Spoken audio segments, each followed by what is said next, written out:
Welcome to Power Play India. Don't forget to like, share and subscribe for more content. सोचिए एक पल के लिए जनवरी 2026 आ चुका है। दुनिया बदल चुकी है, लेकिन इस वीडियो के एंड में मैं आपको वेनेजुएला की एक सच्ची घटना सुनाऊंगा। एक हॉलीवुड मूवी जैसा ऑपरेशन जिसने पूरी दुनिया के लीडर्स, यहाँ तक कि ईरान और रशिया को भी डर से कांपने पर मजबूर कर दिया है।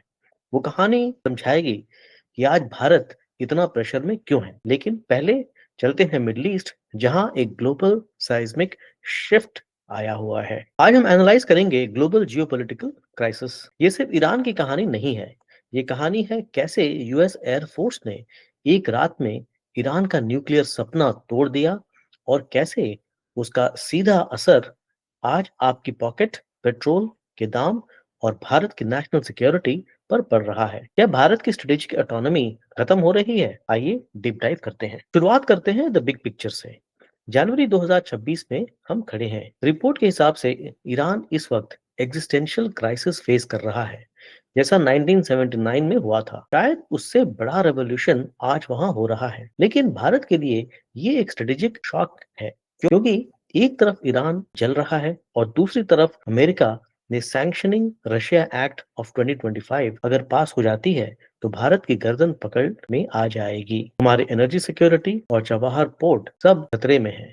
ये सिचुएशन अचानक नहीं हुई, इसकी शुरुआत 6 महीने पहले हुई थी। दोस्तों, चलते हैं जून 21, 2025 की रात को। यूएस के प्रेसिडेंट डोनाल्ड ट्रंप ने ऑर्डर दिया ऑपरेशन मिडनाइट हैमर। मकसद था ईरान के न्यूक्लियर प्रोग्राम को खत्म करना, यानी पूरी तरह मिटा देना। इस ऑपरेशन में यूएस ने यूज किया अपना सबसे खतरनाक हथियार, B2 स्पिरिट स्टेल्थ बॉम्बर, और इसने गिराया GBU-57 MOP। दोस्तों, ये 30,000 पाउंड का बंकर बस्टर बॉम्ब है जो पहाड़ों के अंदर घुसकर फटता है। इसका टारगेट क्या था? टारगेट था फोर्डो एनरिचमेंट प्लांट, जो पहाड़ के अंदर छुपा था।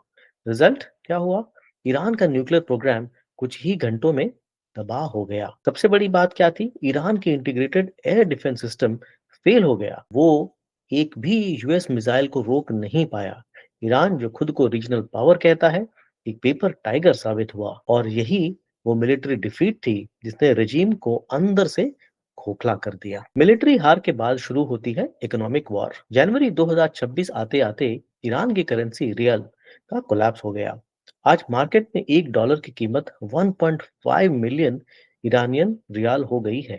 इमेजिन कीजिए, लोगों की लाइफ सेविंग्स रद्दी बन गई है। इस आग में घी का काम किया 5 जनवरी 2026 के फैसले ने। सरकार के पास पैसा खत्म हो गया था, तो उन्होंने खाने और दवाइयां यानी फूड और मेडिसिन से सब्सिडीज हटा दी। नतीजा, इन्फ्लेशन 52% से ऊपर चला गया। जो बाजारिस यानी मर्चेंट्स पहले सरकार के साथ देते थे, उन्होंने भी दुकानें बंद कर दी और स्ट्राइक पर चले गए। यहाँ से शुरू हुई असली हंगामा। अब आप सोचेंगे, प्रोटेस्ट तो 2022 में भी हुए थे, महसा अमीनी के टाइम पे, तो ये अलग कैसे है? बहुत बड़ा फर्क है उन दोनों में। 2022 में डिमांड थी रिफॉर्म और हिजाब लॉज को बदलने की, लेकिन 2026 में डिमांड है रजीम चेंज, इस्लामिक रिपब्लिक का खात्मा। अब तक 180 सिटीज में प्रोटेस्ट हो रहे हैं और तेहरान में ही 200 से ज्यादा लोग मारे जा चुके हैं। लोग अब वुमेन लाइफ फ्रीडम नहीं, बल्कि डेथ टू कमेनी और पहलावी विल रिटर्न का नारा लगा रहे हैं। ये अब एक प्रोटेस्ट नहीं, ये एक रेवोल्यूशन है। जब रजीम गिरने लगता है तो सबसे बड़ा सवाल होता है, इसके बाद कौन? यहाँ आते हैं प्रिंस रेजा पहलवी।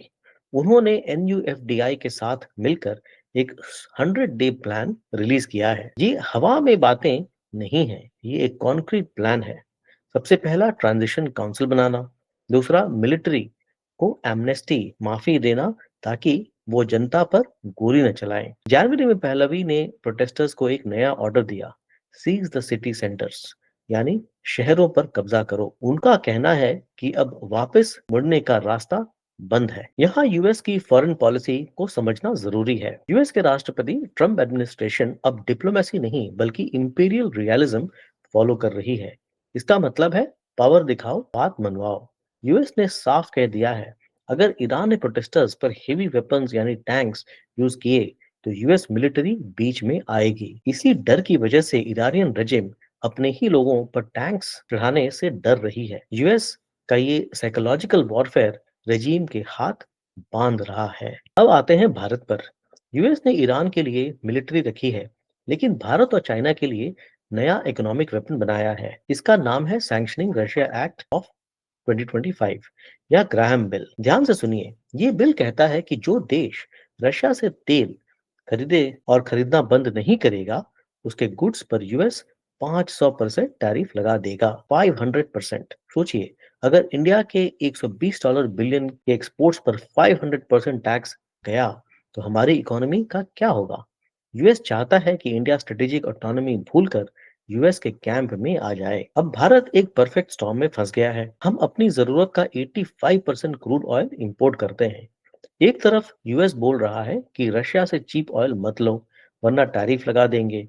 दूसरी तरफ ईरान और मिडिल ईस्ट में आग लगी है, तो वहां से भी सप्लाई बंद हो सकती है।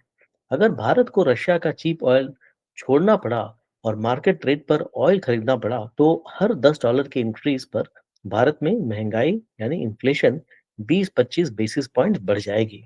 पेट्रोल पंप पर दाम आसमान छू लेंगे। सिर्फ तेल नहीं, हमारा चबहार पोर्ट का सपना भी ऑलमोस्ट टूट चुका है। वहां स्ट्राइक्स की वजह से काम ठप है और यूएस ने जो चबहार से के लिए सैंक्शंस वेवर दिया था, वो अब प्रैक्टिकली खत्म हो गया है। इसका असर ग्राउंड पर दिख रहा है। 2000 करोड़ रुपए के बासमती राइस इंडियन पोर्ट्स पर सड़ रही है, क्योंकि ईरानियन बायर के पास पैसे ही नहीं है देने के लिए। पंजाब और हरियाणा के किसानों पर इसका सीधा असर पड़ रहा है। भारत का डर कितना बड़ा है, ये जनवरी 2026 के एक इंसिडेंट से पता चलता है।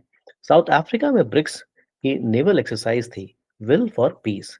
भारत ने इसमें हिस्सा लेने से मना कर दिया। एक्सपर्ट्स का मानना है कि भारत यूएस के 500% टैरिफ की धमकी से डर गया है। भारत अब रशिया और ईरान के साथ मिलिट्री ड्रिल करके यूएस को गुस्सा नहीं दिलाना चाहता। ये भारत की स्ट्रेटेजिक ऑटोनॉमी का फ्रैक्चर है।